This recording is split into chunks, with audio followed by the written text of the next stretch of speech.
Please forgive me for how long it's been since I uploaded. The winter is a hard time for me. When the world looks dreary outside, I feel dreary inside. Please don't blame me. I'm just a baby that grew up. I don't know what's going on. Like, my atoms haven't even been aligned in this form for that long, yet somehow the world I grew up in hardly resembles the world I'm in now. Like, what is this? What is going on? Why do I feel this way? I often ask myself, how did I go from this cheery, hopeful kid into this sad adult I am now? I mean, come on, you can't look at her and tell me she hasn't obviously given up, because honestly I have, but not completely. Sure, I've given up on hope that humanity is going in a great direction, or that the planet will be inhabitable in 1,000 years, or that I'll get to live some semblance of the life I was promised as a kid, because I'm so tired already. Where do I find a reason not to give up on everything? Well, I wish I could perfectly answer that for you, but I can't always perfectly answer it for myself, but I have a lot of feelings, so I'm just gonna lay out all my brain mush, and maybe it can help your brain mush. Or if nothing else, maybe you can at least relate a little bit, and then you'll know you're not alone. Because for me, growing up has been really hard. I'm lucky I got to be that cheerful kid growing up. I believed in a lot of great things, but over the years I felt so much pressure to give up on most of them. I was led for so long to be kinda completely delusional. Not in a malicious way, but in like a way of, no adult is gonna be like, sorry kid, your dreams are unrealistic. That drawing does not look good, and honestly, I feel it. And when you grow up, you're gonna feel and experience a lot of horrible things. Like, who does that? Adults should protect kids from the realities of the world, and I'm grateful my parents did that for me the best that they could. And so once I got old enough to actually start understanding the world, I tried for so long to hold on to that delusion, even though I was witnessing and experiencing things that directly opposed my naive worldviews. And even though I'm an adult now, and am supposed to have it all figured out by now apparently, I still find myself longing for that world where everything was okay. But I'm grateful that I at least got to live in that bubble for the time I did, because not everybody gets that chance. Even though that bubble has been brutally popped for me over and over again. It's rough out here, guys. You know.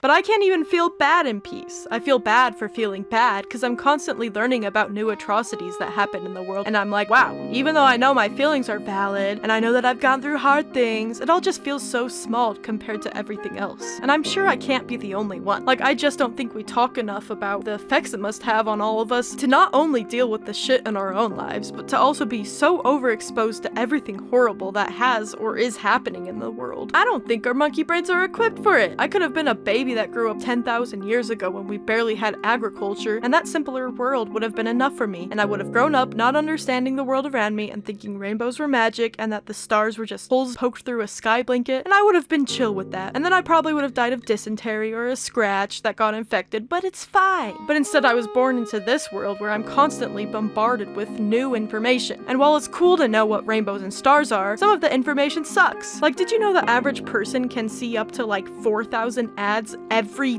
day? Leave me alone! All these companies are fighting to profit off of our attention, so it takes something really shocking to stand out. And so we're just constantly being fed information online that makes us mad and sad for no reason other than to up those engagement metrics. And while negative emotions are important to feel, I can't imagine it's good for us to just be microdosing negativity every day, all day, in short form content. Like, it's one thing to watch a sad movie or a Moopaverse video, cause I promise I'm gonna make a point with all this, but I feel like I'm constantly just skimming headlines of horrible atrocities or statements designed to make me mad or afraid, and there's no intent behind it other than to keep my attention, to keep me on the app, to get somebody richer. It's all pointless. But for me, I feed into it because of the desire to be informed. It feels worse just to ignore it all. Like, what am I supposed to do? I feel like I know about so many problems and bad things, and I'm just like, man, I want to help. I want to fix some of these problems. But where do I even start? I don't really have an answer for that, but at least being conscious of it has helped a little bit. Like, I think we all collectively deserve a little credit. To exist in this world is so much harder than it has to be. Every day this world gets a little bit more complicated and entropy persists. Our brains evolved to prepare us to look at trees, not screens, and not these fuck-ass, square-ass, concrete office buildings. We've gotten to a point where things aren't even allowed to be pretty anymore because it's not as efficient. Like, you know those horrible videos of somebody being like, watch me renovate this old Victorian home, and then they just suck the life out of it and make everything gray and beige and and boring. That's what I feel like is happening to the whole world slowly. Like if you look up any major company's logo progression over the years, you can see it happening. And now what little art that did get to exist in the corporate world is now being made by machines. And the result is never as good as if an actual artist touched it. But it's more efficient. It ups our stock prices. And by efficient, I mean a CEO gets to hoard the money they would have paid to an artist. I just feel like it affects our psyches more than we think to constantly be looking at lame, boring, ugly stuff. It's like we've forgotten who we are. We aren't machines, we're people. We are mammals who are best equipped to look at pretty things, use our bodies, and to connect with and love each other. And the world is pushing us away from those things so we can strive for carpal tunnel in a fuck-ass, concrete, square-ass office building. Or if you're lucky, you get carpal tunnel alone at home, estranged from any human interaction. Somehow that's the better option. I feel like there's this expectation for us to not be affected by our surroundings and rise above adversity, but that's not fair. We can't just view ourselves as separate from the world. We're part of it, so of course it's going to affect us. There's so much wrong with the world, and it sucks to witness it all. It sucks that we have everything we need to make the world so much better for all of us, and we just can't because the resources are being held hostage. Like it's all so loud that I can't even pay attention to things in my own life. Like I feel I've been robbed of the chance to make meaningful goals that actually enrich my life and make sense to me as an individual because I'm constantly being told by others what my goals should be. And sometimes the very people who are making things so hard. But it's not just mega corporation CEOs. There's everyday people who will try to control you too. It's not enough to make choices that you feel are best for you that'll make you happiest. They don't want you to be happy in your own way. They want you to be happy in their way. So follow the blueprint or be criticized when you leave the room. Like what do I do with all this? It seems so much easier to just give up and stop caring about anything. Because growing up has really meant giving up on so much for me, and a lot of it is sad. But it doesn't all have to be bad. I found a lot of peace in giving up the bad stuff, but it doesn't mean giving up on all hope. It's easy to just focus on the bad stuff. I mean, that's kind of what I've been doing this video, because these are things that I want to say and I think we should talk about and be conscious of, even if you've heard it all before. Because ignorant optimism is so exhausting, but I think you can be hopeful, but not in a dumb way, because you just gotta give up on some things, but you can replace it with new stuff. You can trade out your unrealistic hopes for things that are reachable. Because while I don't have hope that the world will be fixed, or that we are on a great path right now, or that I'll ever leave a legacy bigger than my carbon footprint, I do have hope that I can work with whatever I have to take care of my corner of the world. It's all I can do. I will spend time connecting with the people I love. I will say thank you and pardon me to strangers who won't even look me in the eye, and I will work my ass off to enjoy every little morsel of joy I can find in this world by doing the things I like to do and by taking care of myself, because I can. I miss the days where I was fueled by optimism, but for now I am fueled by spite, and that is enough for now. I refuse to just give in and yield to all the bad in the world without a fight. My whole life might be a meaningless speck to the universe, but I will not let it be meaningless to me, cause I don't wanna.